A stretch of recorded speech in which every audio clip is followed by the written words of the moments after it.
Welcome back to Winning Isn't Easy. Do you need to sign the releases that the ERISA disability carrier demands? Now, there is no doubt that you have to sign the medical release forms and the Social Security release forms. There are times, however, that I will modify these medical releases to provide that they have to submit to you any and all information that they get. I will shorten the time of the validity of the release to normally 60 to 90 days.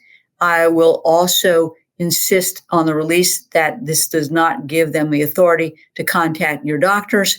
And if they do so, only in writing. And I will, there are fights about this, but I do try to limit the release. Now, I'm often asked, particularly if I'm representing a doctor or a lawyer or other professional, what about my business tax returns?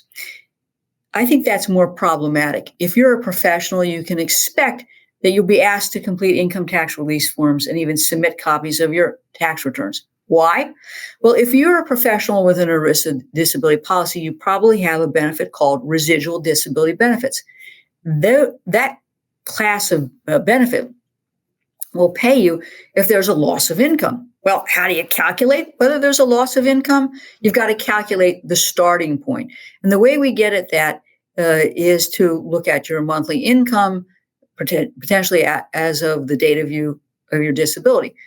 But there are other ways to get at it. Now, many disability policies or plans look at the income tax returns for the 5 years before you became disabled. Or it could be that the disability policy or plan uses the highest income for 3 out of 5 years, the last 2 years of the last years.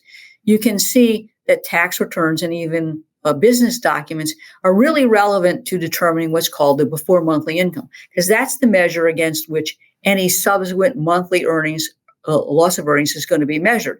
So what they're going to be doing is determining what that before monthly income is, look at the monthly income each month, and determine whether or not there's been a sufficient loss of income to entitle you to benefits. And don't forget that the carrier is probably going to do an annual reconciliation of what they paid you by looking at your income tax return for that year. What did you report on the income tax return? What did your monthly profit and loss statement show? And they're going to reconcile that. Your failure to complete the release will result in a denial of your claim or simply a non-payment of your benefits. And that's not what we want to happen here, okay? Well, how about jointly filed tax returns? You probably are asked to provide your income tax returns if there are questions about your income or your work activity. But what about giving that carrier a jointly filed income tax return?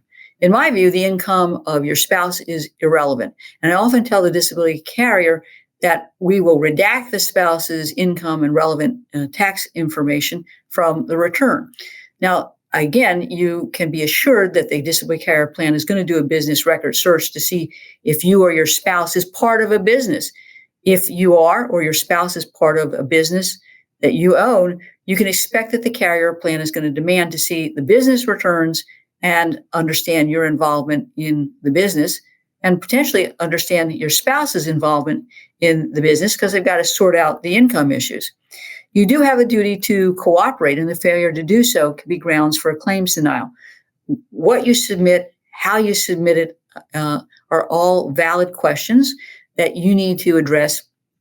And the way you go about addressing that is to look at the terms of the disability policy or plan and think about how they go about calculating the before monthly income and how they're going to calculate the monthly entitlement to benefits after your date of disability.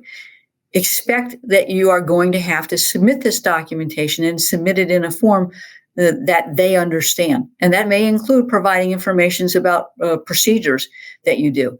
It's all fair game. But if you have any questions, that's the time to consult with an experienced ERISA disability attorney. Got it? Let's take a break.